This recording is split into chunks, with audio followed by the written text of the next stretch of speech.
Focus કરીએ બિકાજી foods પર આપણે જોયા કે એના રિઝલ્ટ આવે છે અને રિઝલ્ટ બાદ હવે મેનેજમેન્ટ આપણી સાથે જોડાઈ ગયું છે અને ખાસ કરીને બિકાજીના સીઈઓ મનોજ વર્મા અને सीएफओ वृषभ जैन अपने साथ जोड़ाए गया है। Good morning sir. सर सबसे पहले तो रिजल्ट के फ्रंट पर इस बार नज़र कर लेते हैं। तो ओवरऑल नंबर्स हम देख रहे हैं कि इस बार मुनाफे के फ्रंट पे हमें थोड़ा सा एक दबाव देखने मिला है। 61% हमें मुनाफा ईयरली हमें थोड़ा सा नेगेटिव जोन पे देखने मिला है। रेवेन्यू के फ्रंट पर हम फ्लैट नंबर्स बोल सकते हैं। मार्जिन के फ्रंट पर हमें काफ़ी दबाव मिला है। 12% हमें इस बार मार्जिन मिला है 36.5 के कंपैरिजन में। एबिटा फ्रंट पे भी 67% हम एक ओवरऑल एक दबाव देख रहे हैं। सर मनु सर, सबसे पहले आपसे जानना चाहूँगी कि ओवरऑल आप रिजल्ट को लेकर क्या आउटलुक आपका बन रहा है? Good morning and thank you for inviting on this channel. So first of all, अगर हम देखें पूरे साल को, so this year is to be looked in two parts, first half and second half.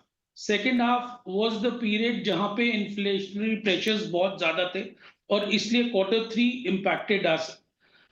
Q4 अगर if we look at, it's on a progressive trend and it's moving upwards. Revenue growth, what you're talking of flat, actually if you look at net of PLI अगर हम incentive हटा के बात करें, so revenue growth is 14.8%, which is which certainly is a good revenue growth in these circumstances. Okay Rishabh sir, no doubt revenue को लेकर तो sir ने जैसे बात की है ओवरऑल, पर मैं जानना चाहूँगी कि खास करके जो डिफरेंट सेगमेंट है जिसमें खास करके हम पैकेजेस मिठाई की बात करेंगे या तो नमकीन की अगर जो बात करते हैं, तो उस सेगमेंट में ओवरऑल रेवेन्यू कितना जनरेट हुआ है और उसे ओवरऑल उसके मार्जिन्स को लेकर भी आपका क्या रिव्यू बन रहा है यहाँ पर? सो एथनिक स्नैक्स जो कि हमारा कोर है या ओवरऑल स्नैक्शनरी if you look at, so fully we have grown at 12% plus. That's the 18% growth is the Western snacks growth. Sweets ka certainly at a all India full year level is 13.5% growth. Second half or Q4 was not as good क्योंकि इसका काफी impact पड़ता है wedding, ये जो सालग और ये शादी का सीजन होता है। सो इस बार Q4 में उसके दिन कम थे, इसलिए वो उनको एडवर्सली इम्पैक्ट किया। But at a full year level, it's a 13.2% growth in sweets as well. Okay Rishabh sir, मैं भी आपसे जानना चाहूँगी कि ओवरऑल सेगमेंट को लेकर वॉल्यूम ग्रोथ आप किस तरह से आपको देखने मिला है इस बार, और FY26 को लेकर वॉल्यूम ग्रोथ के लिए आप क्या गाइडेंस डिसाइड कर रहे हैं इस बार? So last year volume growth was 10.5%. हमारा जो प्लान है गोइंग फॉरवर्ड, हमारी वॉल्यूम ग्रोथ करीब 13 से 15% ग्रोथ का, ये जो हमारी एम्बिशन और हमारे टारगेट्स हैं। खास करके हमें ये तो वॉल्यूम ग्रोथ पे तो हमें व्यू मिला ही है, बट ओवरऑल फ्रोजन मार्केट को लेकर मनोज सर आपका क्या कहना है, क्योंकि एक्सपोर्ट को लेकर आप किस तरह से इसका बिजनेस पूरा देख रहे हैं आप? So exports, if we look at Q4 is at 29%, so which is a whooping growth. Full year level maybe it's upwards of 20% growth. Exports की growth, frozen snacks or frozen food is a growth driver for export business. अभी domestic हमारा जो plan है going forward के ये हमारा frozen business should grow upwards of 20%. That's the plan.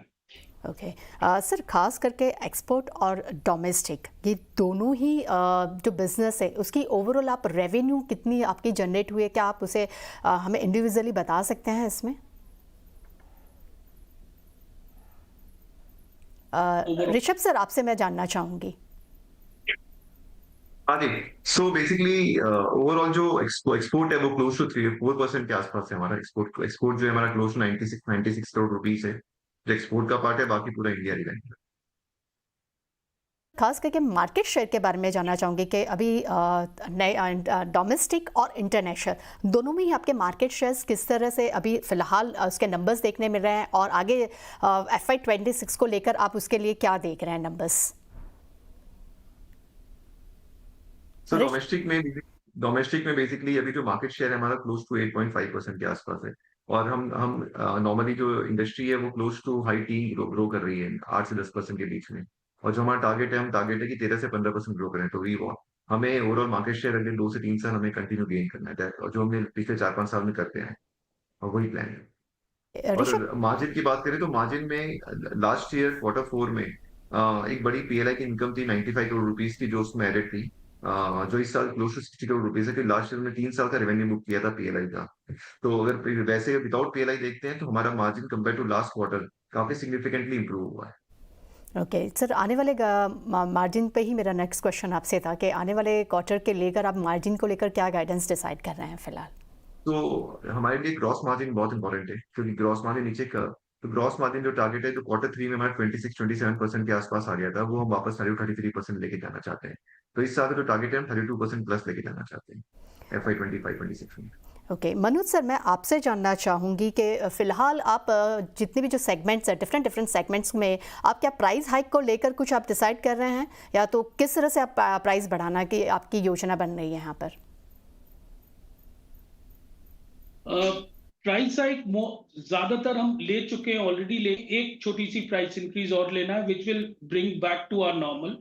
इस quarter में भी अगर आप देखें तो हमारा gross margin is at about 30, close to 31.8% is the gross margin. हमारा ambition is to take it to 33%, so which means a gap of 1.2%, which we will take it up in this quarter or in the coming next 2 quarters. So by end of Q2 we will be back to normal where we were. Okay sir, आपसे ही second question मेरा रहेगा। आपका छोटा सा segment है भुजिया Lal ji. Sir, no doubt ये बहुत ही छोटा सेगमेंट आप इसे मानते हैं, बट ओवरऑल इस बिजनेस को एक्सपोजर को लेकर आपकी क्या योजना है और उसको लेकर आप कितनी रेवेन्यू जनरेट के लिए आप प्लान्स बना रहे हैं? तो आपने जैसे खुद का एक बहुत छोटा सा सेगमेंट है, this is nothing but a brand B strategy, right, and this plays, ये जनरल ट्रेड में इसका रोल नहीं है। This is only on the QCOM और modern trade channel platforms, right. It's close to 100 crore kind of a business. Okay sir, Rishabh sir, आपसे जानना चाहूँगी कि खास करके फिलहाल अधिग्रहण को लेकर या तो मर्जर को लेकर कोई योजना बन रही है आपकी कंपनी की फिलहाल? कंपनी से सर, अधिग्रहण को लेकर, एक्विजिशंस और मर्जर को लेकर सर कोई प्लान है सर आपका? अभी अभी हमारा जो प्लान है, हमने लास्ट 3 साल में काफी इन्वेस्टमेंट किया है कैपेसिटी बढ़ाने में। हमारा पूरा फोकस जो है, हम अगले 2 से 3 साल कैपेसिटी को यूटिलाइज कैसे करें उस पर फोकस कर रहे हैं। अभी हम क्लोज टू 50% यूटिलाइजेशन के अंदर है। हम चाहते हैं इसको हम 70-75% लेके जाएं, जिससे हमारे बॉटम लाइन में भी काफी इंप्रूवमेंट होगा, क्योंकि कॉस्ट हमने काफी बिल्ड की हुई है। ओके सर, मेरा लास्ट क्वेश्चन आपसे रहेगा कि FY 26 को लेकर ओवरऑल सर आप आउटलुक क्या देख रहे हैं? हम लोग काफी ऑप्टिमिस्ट हैं ओवरऑल FY 25, क्योंकि हमने काफी ग्राउंड वर्क किया है 25 में, काफी करेक्शंस किए हैं क्रॉस ईच मार्केट, और काफी कॉस्ट सेविंग प्रोग्राम रन किए हैं। तो इस साल हम काफी ऑप्टिमिस्ट है कि हम 13 से 15% वैल्यू ग्रो करेंगे। Thank you so much sir, Manoj sir and Rishabh sir, दोनों को ही थैंक यू सो मच हमारे साथ जुड़ने के लिए और हमारे साथ डिटेल्स शेयर करने के लिए। પણ હવે આપણે લઈ નાનકડું બ્રેક।